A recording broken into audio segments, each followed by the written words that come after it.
last fall, we were gifted a bucket of cuttings of a red gooseberry that are really yummy, big plump berries like grapes.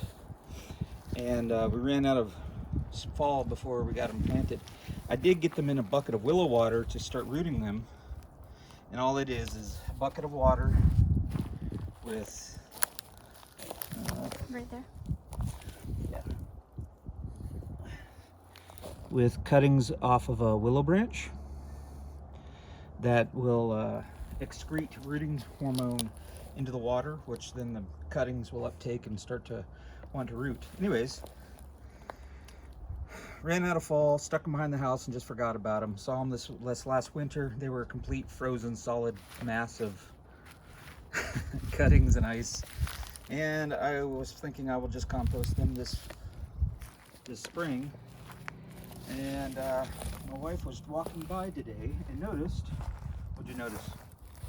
Green. They're leafing out green. So we're gonna take the ones that are surviving and we're potting those up. We're gonna water them thoroughly. I will put some of our aged compost on the top as a top dressing, water them in again, and set them outside to behind this tree here, the shady part of the tree, and let them try to root this summer. But we went from having a whole bunch of nothing to, hey, we got survivors. Yep. We might have red gooseberries in our future.